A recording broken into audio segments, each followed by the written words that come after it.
నమస్తే, welcome to విశ్వ TV. Hyderabad MP elections భారతదేశంలో అత్యంత ప్రాధాన్యత కలిగినటువంటి విపరీతమైనటువంటి ఒక మతపరమైన విధానము, తర్వాత ఒక ప్రత్యేకత ఉన్నటువంటి హైదరాబాద్ ఎంపీ సీట్ గురించి, ఆ విషయం గురించి మాట్లాడదాము. ఇప్పుడు ఏంటంటే, సుల్తాన్ సలావుద్దీన్ ఓవైసీ 1984 అంటే ఆల్మోస్ట్ 40 ఇయర్స్ నుంచి ఇది మొత్తం హైదరాబాద్ పార్లమెంటు ఎంఐఎం చేతిలో, అంటే ఇది ఒక వాళ్ళకు ఒక కోటగా, అంటే ఒక గండి కోట లెక్క, మొదటి నుంచి కూడా కంచుకోట లెక్క ఉంది అనమాట.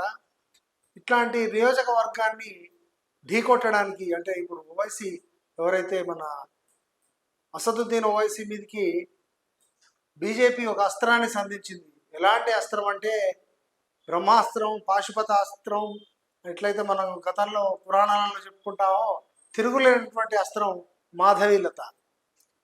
ఎందుకంటే మొన్న మాధవీలతను మనం గమనిస్తే, ఆప్కి అదాలత్ రజత్ శర్మ టీవీలో, అంటే వాళ్ళ యొక్క ఆప్కి అదాలత్ కార్యక్రమంలో చూస్తే తిరుగులేనటువంటి జవాబులు అవి విని మన ప్రధానమంత్రి మోడీ గారు కూడా శభాష్ మాధవీలత అని అన్నటువంటి ఆ యొక్క విషయాన్ని మనం అందరూ ప్రజలు కూడా గమనించారు. ఇప్పుడు అసలు ప్రధానమైన అంశాలు ఏంటంటే, ఆమె అక్కడ మాట్లాడుతూ ఏ స్థాయిలో ఆమె, అంటే ఇక మొదటిసారి ప్రజలకు ఏమనిపిస్తుంది అంటే, సరైనటువంటి ఒక మహిళ, అందులో భారతీయ జనతా పార్టీ ఆచితూచి ఒక కార్యకర్తకు ఈ యొక్క ఎంపీ సీట్ ఇచ్చి ఆయన మీదకి పోటీకి వదలడం అనేది చూస్తే, మొన్న ఆమె ఆ ఇంటర్వ్యూలో ఎంత బాగా అంటే, కొన్ని విషయాలు మాత్రం చాలా క్లియర్గా చెప్పింది. నువ్వు ఐటీ ఇన్కమ్ ట్యాక్స్ కడుతున్న విధానంలో నీ బిడ్డ పెళ్లి అట్లా ఏ విధంగా 60 కోట్లు పెట్టి చేసినావు అనేది ఒక ప్రశ్న. రెండోది, నువ్వు ఏది చేసినా కూడా ప్రజా వ్యతిరేక కార్యక్రమాలు, ఒక మెట్రో రైలు రాదు, ఒక ఇంజనీరింగ్ కాలేజ్ లేదు నీ పాత బస్తీలో, అంటే నీ హైదరాబాద్ కాన్స్టిట్యుయెన్సీలో.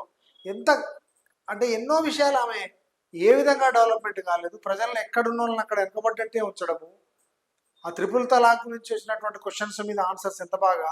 సో ఇవన్నీ చూస్తే ఏంటంటే, మోడీ శభాష్ అని చెప్పడం అసలు అదొక ప్రత్యేకమైనటువంటిది. ఎందుకంటే ఆమె ఒక హాస్పిటల్, అంతకుముందు ఆమె ఒక మంచి నాట్యము, అంటే షీఈ్ అ క్లాసికల్ డాన్సర్, ఆ తర్వాత సోషల్ వర్కర్.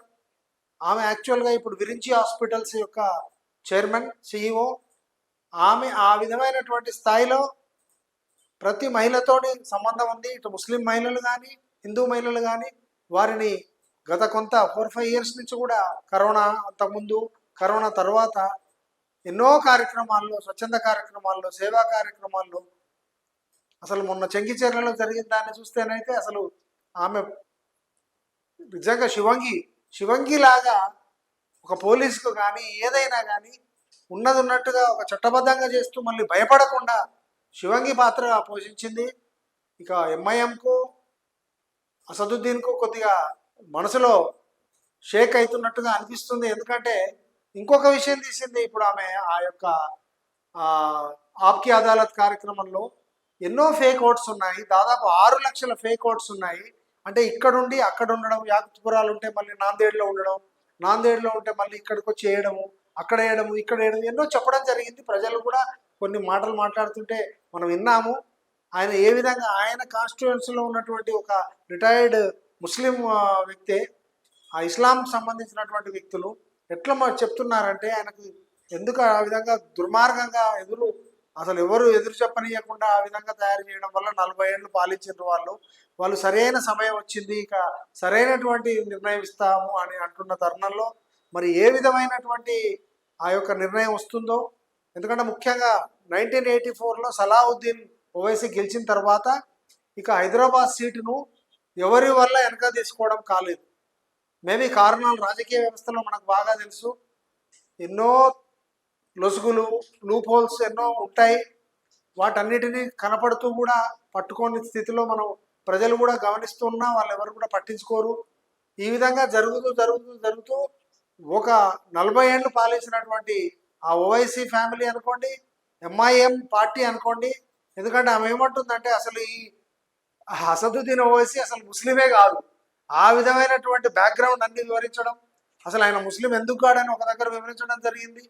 తర్వాత వీళ్ళు వచ్చి ఎవరైనా డెవలప్ అయితే, ఇంట్లో ఎడ్యుకేషన్ పెరిగితే, డెవలప్మెంట్ పెరిగితే రేపు పొద్దున మేము చెప్తే వినము, మాకంటూ ఒక పవర్ ఉండదు, ఆ ప్రాంతాన్ని విడగొట్టద్దు. ఎందుకంటే ఇప్పుడు దేశంలో ఒకే ఒక్క ఎంఐఎం సీటు మతతత్వ పార్టీ అంటే ముస్లిం ఇత్తహాదుల్ ముసల్మీన్, మజ్లిస్ ఇత్తహాదుల్ ముసల్మీన్ అనేటువంటి పార్టీ.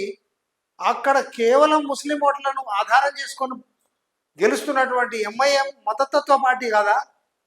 అంటే ఆ విధమైనటువంటి ఒకే ఒక్క సీటు భారతదేశంలో ఎంఐఎం గెలుస్తూ, అది అసదుద్దీన్ ఓవైసీ ఆయన ఎంతో నియంతగా ప్రవర్తించారని చాలామంది అక్కడ లోకల్ క్యాండిడేట్స్ కానీ, లోకల్ పీపుల్ కానీ, లోకల్ ఆఫీసర్స్ కానీ ఈ విధంగా చాలా మటుకు చూడడం జరిగింది.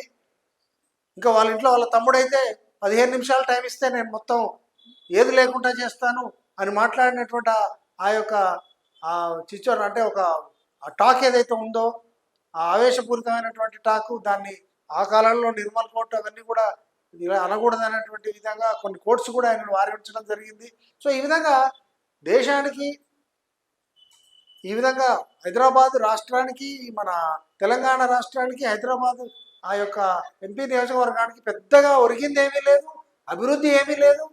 ఎందుకంటే అక్కడ ఏ విధమైనటువంటి ఒక కార్పొరేట్ వ్యవస్థలు కానీ, కార్పొరేట్ కంపెనీస్ కానీ, డెవలప్మెంట్స్ కానీ, 2-3 ఎకర్స్ ఆఫ్ ల్యాండ్స్లో ఏదైనా గొప్ప కన్స్ట్రక్షన్స్ కానీ, ఏదైనా ఎంతసేపు వీళ్ళ ఆస్తులు పెంచుకున్నటువంటి విషయమే. కాబట్టి ఈసారి చూడాలి ప్రజలు ఏ విధంగా నిర్ణయిస్తారో. సరైనటువంటి competitive candidate Madhavilatha Bharatiya Janata party BJP నుంచి రావడం జరిగింది. చూద్దాము, ఆమె శివంగి లాగా శభాష్ అనిపించుకుంది కాబట్టి ఆ మోడీ అన్నదాన్ని ఒక నిజం చేస్తుందా, దాన్ని ఏ విధంగా దాన్ని నిరూపించుకుంటుంది అనేది వేచి చూద్దాం.